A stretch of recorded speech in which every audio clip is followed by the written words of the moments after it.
हमारे लिए आज का ज़िंदा पाक कलाम मुक़द्दस यूहन्ना के मार्फत लिखा गया अंजील बयान, उसका 6 बाब पहली आयत से। बाद अज़ा यसू जलील की यानी तबारिया की झील के पार गया और एक बड़ा हजूम उसके पीछे हो लिया, क्योंकि उन्होंने ना वो करिश्मे देखे थे जो उसने बीमारों पर दिखाए थे। फिर यसू पहाड़ पर चढ़ गया और वहाँ अपने शागिर्दों के साथ बैठा, और यहूदियों की ईद फसह नज़दीक थी। बस जब यसू ने आंखें उठाकर देखा कि बड़ा हजूम मेरे पास आ रहा है, तो उसने फिलबूस से कहा कि हम कहाँ से रोटियां खरीदें कि ये खाएं। मगर उसने उसे आजमाने के लिए कहा था, क्योंकि वो आप जानता था कि मैं क्या करने को हूँ। फिलबूस ने जवाब दिया कि 200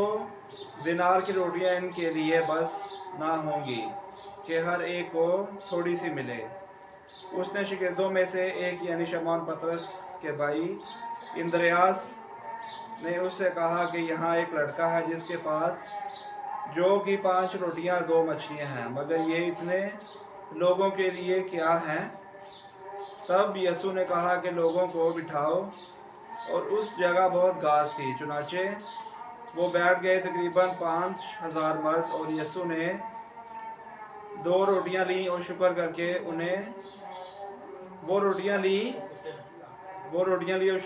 उन्हें जो बैठे थे बांट दी, और इसी तरह मछलियों में से भी जिस कदर के वो चाहते थे। और जब वो सैर हो चुके तो उसने अपने शागिर्दों से कहा कि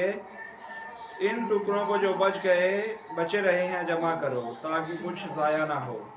उन्होंने जमा किए, और जो कि 5 रोटियों के टुकड़ों से जो उन्होंने खाने वालों से बच रहे थे 12 टोकरे भरे। तब उन लोगों ने एक करिश्मा जो यसू ने दिखाया देकर कहा कि दर हकीकत वो नबी जो दुनिया में आने वाला था यही है। बस यसू ने ये जानते हुए कि वो चाहते हैं कि आएं और मुझे ज़बरदस्ती पकड़कर बादशाह बनाएं, फिर पहाड़ पर अकेला चला गया। खुदा के पाक कलाम का पढ़ा और सुना जनाब साहब की रिवायत से बरकत हो। हमारे लिए आज बहुत खूबसूरत कलाम मुक़द्दस यूहन्ना की मार्फत लिखा गया अंजीली बयान, उसके 6 बाब में हम देखते हैं कि 5 रोटियों और 2 मछलियों के मौज़े में किस तरह खुदावंद ने 5000 मर्दों को सैर किया उन 5 और 2 रोटियों से। आज की इंजील मुक़द्दस में हम 5 रोटियों और 2 मछलियों के मौज़े के बारे में पढ़ते हैं कि उनसे खुदावंद यीशु मसीह ने 5000 लोगों को सैर किया। ये वाक़या हमें ना सिर्फ खुदा की कुदरत दिखाता है, बल्कि ईमान, शुक्रगुजारी और खुदा पर मुकम्मल भरोसा करने का दर्स देता है। इस मौजज़े आगाज़ इस वक्त होता है जब एक बड़ा हजूम यीशु मसीह के पीछे चल रहा था। लोग उसके तलीम और मौज़ों से मुतासिर थे, मगर जब खाने का वक्त आया तो एक मसला खड़ा हो गया। शागिर्द परेशान हुए कि इतने लोगों के लिए खाना कहाँ से आएगा। यह सूरत हाल हमें अपनी ज़िंदगी के उन लम्हों की याद दिलाती है जब हम मुश्किलात में गिर जाते हैं और हमें कोई रास्ता नज़र नहीं आता। लेकिन खुदावंद यीशु मसीह ने इस मसले को एक वाक़या में बदल दिया। उसने थोड़े खाने को लिया, खुदा का शुक्र अदा किया और उसे लोगों में तकसीम करवाया। नतीजा ये हुआ कि सब ने पेट भर कर खाया और फिर भी कुछ बाकी बच गया। यहाँ एक गहरा रूहानी सबक है। जब हम अपनी थोड़ी सी चीज़ें भी खुदा के हवाले करते हैं तो वो उन्हें बरकत देकर बहुत ज़्यादा बना देता है। ये मौज़ा हमें ये भी सिखाता है कि खुदा हमारी जिस्मानी और रूहानी दोनों ज़रूरियात को जानता है। अक्सर हम अपनी कमज़ोरियों पर नज़र रखते हैं, मगर खुदा हमारी ज़रूरतों को अपनी कुदरत से पूरा करता है। शर्त सिर्फ ये है कि हम ईमान रखें और उस पर भरोसा करें। एक और अहम पहलू शुक्रगुजारी का है। खुदावंद यीशु मसीह ने खाने को तकसीम करने से पहले खुदा का शुक्र अदा किया। यह हमें याद दिलाता है कि हर नेमत चाहे वो कितनी छोटी क्यों ना हो खुदा की तरफ से है और हमें उसके लिए शुक्र अदा करना चाहिए। आखिर में ये वाक़या हमें दूसरों के साथ बांटने की अहमियत भी सिखाता है। अगर वो लड़का अपनी रोटियां और मछलियां ना देता तो शायद मौज़ा ज़ाहिर ना होता। इस तरह खुदा हमें दावत देता है कि हम अपने वसाइल, वक्त और मोहब्बत को दूसरों के साथ बांटें। आज के मौज़े से हमें ये सबक मिलता है कि हमें अपने जो हमारे पास है वो दूसरों के साथ बांटें। ये ना हो कि जो हमारे पास है वो रख छोड़ें, वो ज़ाया हो जाए, मगर हमें ज़ाया नहीं करना चाहिए, बल्कि हमें वो जो ज़रूरतमंद है उनको देना चाहिए। हमें भी उस लड़के की तरह अपनी 5 रोटियों और 2 मछलियों को दूसरों के साथ बांटना चाहिए। इसमें खुदावंद और हमें बरकत देगा और अपने करीब आने की हिम्मत ताकत देगा। इस तरह हम और ज़्यादा खुदावंद से बरकत, क़ुव्वत और फ़ज़ाइल रिसीव करेंगे और हमें बहुत सारी नेमतें और बरकतें खुदावंद हमें नींद में ही दे देता है, क्योंकि वो हमारे दिल और गुर्दे से वाकिफ़ और हमें हर एक चीज़ मुहैया करने की कुदरत रखता है। वो कादिर मुतलक बाप है, वो यह हवा यरी है और वो हमें सब कुछ देने की कुदरत रखता है। इस मौज़े से हमें सबक सीखना चाहिए और हमें दूसरों के लिए हर वक्त अपने हाथों को फैलाना चाहिए, क्योंकि खुदावंद भी देने वालों को अजीज़ रखता है। खुदावंद मुझे और इस आप सबको इस कलाम के वसीले से रोज़ा बरकत अता करे। अभी हम सीनियर पास्टर को दावत देंगे वो शुक्रगुजारी के लिए।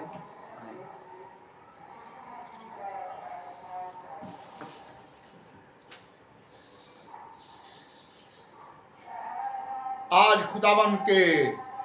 जिंदा बबरकत नाम में हम सबकी सलामती हो। आज जैसे कि खुदावंद ने हमें हमारी जिंदगी में एक दिन अता किया और तो हमने खुदावंद के हजूर में आए और कलामे मुकद्दस में से कोई सीखा कि जैसे कि आज यूहन्ना नबी की मार्फत लिखा गया अंजीली बयान और उसके 6 बाब और उसकी पहली ही आयत में यूं बयान किया गया है। इन बातों के बाद यीशु गलील की झील यानी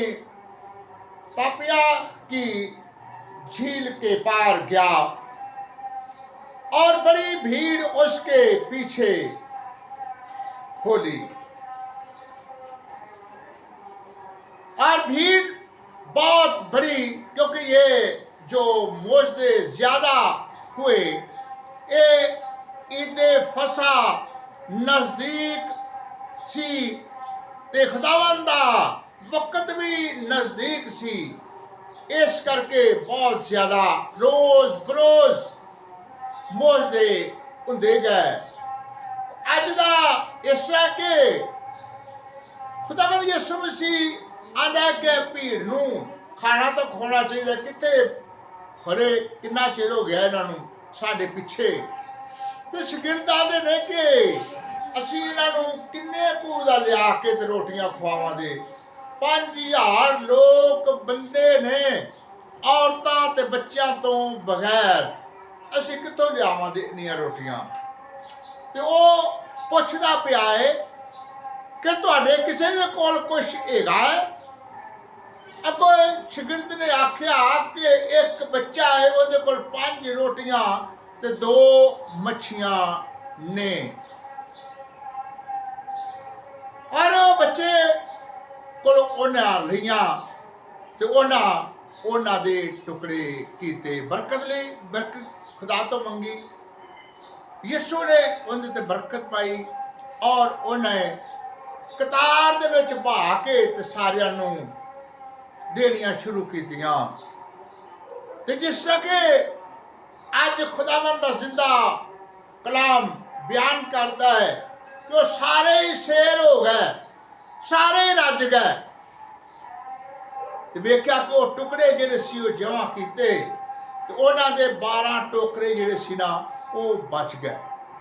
ਵੇਖਣਾ ਅਸੀਂ ਇਸ ਚੀਜ਼ ਨੂੰ ਹੈ ਕਿ ਅਸੀਂ ਖੁਦਾ ਦੇ ਨਾਂ ਤੇ, ਖੁਦਾ ਦੇ ਕਲਾਮ ਤੇ ਕਿੰਨਾ ਕੁ ਅਮਲ ਕਰਨੇ ਆ,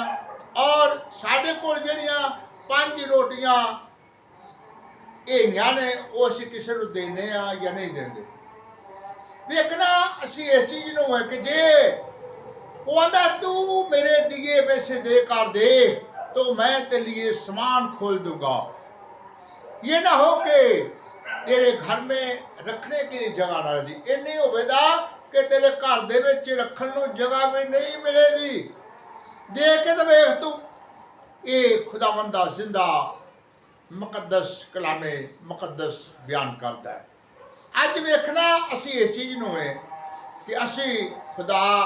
ਮੌਜਿਆਂ ਦੇ ਵਿੱਚ ਟੁਰਿਆ ਜਾਂਦਾ ਹੈ, ਮੌਜਿਆਂ ਦੇ ਵਿੱਚ ਟੁਰਿਆ ਜਾਂਦਾ ਹੈ। ਸਾਨੂੰ ਵੀ ਉਹ ਆਂਦਾ ਹੈ ਕਿ ਜਾਓ ਮੇਰੇ ਨਾਮ ਦੀ ਮਨਾਦੀ ਕਰੋ, ਅੰਨ੍ਹਿਆਂ ਨੂੰ ਅੱਖੀ ਦਿਓ, ਕੋੜਿਆਂ ਨੂੰ ਸਾਫ਼ ਕਰੋ, ਲੰਗੜਿਆਂ ਨੂੰ ਚਲਾਓ, ਮੁਰਦਿਆਂ ਨੂੰ ਜਗਾਓ ਤੇ ਬਦਰੂਆਂ ਨੂੰ ਕੱਢੋ, ਮੇਰੇ ਨਾਂ ਤੇ ਮੇਰੇ ਨਾਲੋਂ ਵੱਡੇ ਵੱਡੇ ਕੰਮ ਕਰੋ। ਅਸੀਂ ਕਰਨੇ ਆ ਤੇ ਫਿਰ ਤਾਂ ਠੀਕ ਹੈ ਨਾ, ਜੇ ਨਹੀਂ ਕਰਦੇ ਤੇ ਫਿਰ ਉਹ ਆਂਦਾ ਹੈ ਕਿ ਉਹ ਯਿਸੂ ਨੂੰ ਭੁੱਖ ਲੱਗੀ ਹੈ तो गया है एक अंजीर के दरख्त के कोल, हरिया भरिया हैगा है ते वेंदा है भी ए दरख्त दे विचों कुछ मैनूं मिलेगा। ते जिस वक्त आंदा उन्हें फल ढूंढिया तो नहीं मिलिया ते आंदा अज तो बाद तू फल नहीं देगा, वो उसे वक्त ही सुक गया। सानू ये आके फिर वो इहो ही आखेगा भी तू अज तो बाद फल नहीं देगा, क्योंकि सब तो ज़्यादा उन्हें काम ही ये सानू दस्या है कि तुसी मेरे नाम की मनादी करो, तुसी मेरे नाम का प्रचार करो, एक दूजे अगे तुसी ना लवो, जो भी तुसी स्टोरी करनी उदों होर कोई ना करो, तो सिर्फ इहो ही करो कि मेरा नाम लवो। और ये कोई भी स्टोरी तुसी इहदे चों 5 रोटियां और 2 मछलियां दी कर लो, और को कर लो, और को कर लो, जिवें ओह अन्नियां नूं अखी दित्तियां वो कर लो, यानी लूले नूं कोने आख्या उठ चल फिर, चलने फिर लगा। 38 साल दे बीमार नूं उहने आख्या अपनी 4 पाई उठा अपने घर नूं चला जा, वो कर लो। यानी कि तुसी हर वक्त अपने अपने जिथे तुसी बहिंदे जी उत्थे ये गल करो। आंदा कि सुबह शाम तपारा वेले मैं फरियाद गुजारा, सुनेगा रब रोना मेरा, नाले सब पुकारा। ये सारियां ईदे फसा दे मौके वास्ते ये सब कुछ हुंदा पिया है, और भीड़ बहुत ज़्यादा है। उस वक्त लोग जिहड़े सी वो मेले ईद मनाउण वास्ते सारे आए सी। तकरीबन 16 मुल्खां दे लोग जिहड़े सी ना उत्ते इकट्ठे हुंदे पए सी। वेखना असी इस चीज़ नूं है कि असी भी ईद फसा रोज़ मनाइए, रोज़ मनाइए, रोज़ मनाइए जिवें कि उन्हें मनाई। ज़्यादा कि जिन्ना चिर मैं फिर नहीं आंदा तुसी इस तरह का काम करते रहो, एक दूजे कोल बवो, खलोवो, खाओ पियो, शेर हो और मेरियां गल्लां बातां करो, और मेरा कलाम जिहड़ा है वो दुनिया के कोने कोने तक पहुँचाओ, क्योंकि ये कलाम जिहड़ा है दुनिया की इंतहा तक पहुँचेगा तो मेरा आना जल्द होगा। ये बड़ा ही काम है कि जिहड़ा सानू करने की जरूरत है पर असी नहीं करते। असी और दुनिया के कामां दे विच भजे फिरने आ, और अपनी जिदां दे विच अपनी अना दे विच भजे फिरने आ। सानू ये नहीं कि असी कुछ नहीं करते। देखना असी इस चीज़ नूं में कि खुदा हर वक्त पुकारदा है कि आओ मेरे कोल, आओ मेरे बच्चों मेरे कोल, पर असी जाना नहीं चाहते। असी आने कि नहीं ये सानू पक्की गल नहीं कि सानू बचा सके, ना पता नहीं कि ये बचा सके। वो बचाने की कुदरत रखता है। हर एक उन्हें गल दसी है, उन्हें आख्या कि वेखो जे तुहानू उस तरह नहीं मेरे ते यकीन तो मेरे कम्मां वाले वेखो, मैं की करना पिया। मैं अन्नियां नूं अखी देना, कोड़ियां नूं साफ करना, लंगड़ियां नूं चलाना, मुर्दियां नूं जगाना, बदरूआं नूं कढना, ते मैं तुसी भी इस तरह करो और मेरे नालों बड़े बड़े काम करो। अज दा कलामे मुकद्दस यूहन्ना दी मार्फत लिखा गया अंजीली बयान उनका 6 बाब सानू इहो बयान करता है कि यानी कि 5 रोटियां ते 2 मच्छियां दी इहदे तमसील है, اور بہت زیادہ خوبصورت تمثیل ہے کہ سانو اسی طرح کہ جویں اس وقت تیاری ہوندی پئی سی عید فصح دی اج بھی اسی فسے بھی ہاں اور فسن دے اگے کہ اور فاسدے جانے اور فاسدے جانے یعنی کہ اس وقت سانو خدا نے کڈیا